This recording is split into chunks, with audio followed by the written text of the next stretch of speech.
Μου έχουν έρθει αρκετά γράμματα με διάφορα ερωτήματα. Από αυτά τα γράμματα λοιπόν διαλέγω ένα το οποίο φαίνεται ότι απασχολεί πολλούς ανθρώπους, αλλά είναι ένα ερώτημα το οποίο ακούω πολύ τακτικά στο ιατρείο μου, με άτομα τα οποία με ρωτούν. Όπως η Λίζα σήμερα. Είμαι 30 ετών. Μέχρι σήμερα δεν έχω παρουσιάσει σπυράκια στο πρόσωπό μου. Ξαφνικά ένα πρωί βλέπω, εχθές το πρωί, ότι είχα 3-4 σπυράκια γύρω στο πηγούνι μου. Μοιάζανε με ακμή, γιατί έχω δει άλλα άτομα να πάσχουν από ακμή και λέω τι είναι αυτά. Είναι δυνατόν σήμερα 30 ετών να παρουσιάσω στοιχεία ακμής ή κάτι που να μοιάζει με ακμή. Στη φίλη μας θα πω το εξής. Η ακμή λέγεται κοινή ακμή. Άλλο είναι ανική ακμή. Η κοινή ακμή αφορά άτομα από ηλικίας 10 ετών μέχρι 60 και 70. Άρα λοιπόν μπορεί να εμφανιστεί σε οποιαδήποτε ηλικία. Το να βγάλει σπυράκια και το να ξεκινήσει μια ακμή στα 30 τι σημαίνει. Σημαίνει ότι πιθανώς να υπήρχε στο παρελθόν μια ήπια μορφή ακμής, η οποία δεν την έδινε κανείς σημασία, διότι εμφανιζόταν από καιρό σε καιρό. Όμως, εχθές αυτό που σου συνέβη μπορεί να έκανε ένα ξεκίνημα της ακμής σου. Τι μπορεί να συμβεί, γιατί να ξεκινήσει μια ακμή έτσι ξαφνικά, τι είναι αυτό που την ενεργοποιεί. Χρησιμοποίησες καλλυντικά τον τελευταίο καιρό, τα οποία ήταν καινούρια, όπως από αυτά που δεν έχεις χρησιμοποιήσει στο παρελθόν. Έβαλες δηλαδή κάτι καινούριο στη χρήση των καλλυντικών σου.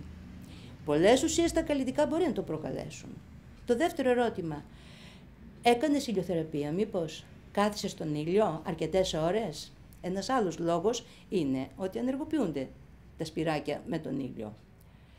Και το τελευταίο, μήπως βγήκες σε κανένα πάρτι χθες το βράδυ και ήθελες να καλύψεις κάποιες δυσχρωμίες που έχεις στο πρόσωπό σου και έβαλες καλλυντικά. 3 συμβουλές θα ήθελα να σας δώσω μέχρι να πάτε στο γιατρό σας και να ξεκινήσει τη θεραπεία σας, ο γιατρός. Μία συμβουλή είναι μην προσπαθείτε να αυτοθεραπευτείτε πιέζοντας και βγάζοντας αυτά τα οποία βλέπετε στο πρόσωπό σας και πιθανόν να είναι σπυράκια της ακμής. Μην χρησιμοποιείτε καλλυντικά όσο έχετε αυτά τα σπυράκια και μετά ο γιατρός θα σας πει πώς θα συνεχίσετε και μην τα καλύπτετε. Τι θέλω εγώ από εσάς? Μοιραστείτε μαζί μου οποιαδήποτε ενέργεια ή οποιαδήποτε ιδέα είχατε προσπαθώντας να καλύψετε αυτά τα σπυράκια και βγήκατε έξω, χωρίς να ακολουθήσετε αυτό που λέγαμε προηγουμένως, την κάλυψη με καλλυντικά.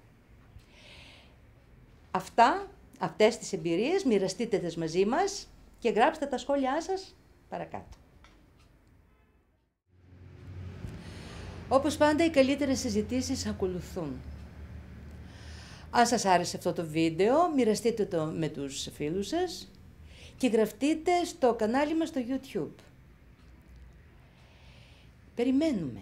Περιμένουμε και τα σχόλιά σας στη σελίδα μας στο Facebook.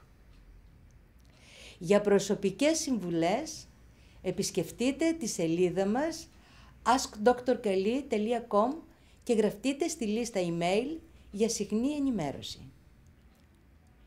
Και μην ξεχνάτε, δεν υπάρχει τίποτα που όταν το μοιραζόμαστε δεν βρίσκει τη λύση του. Σας περιμένω.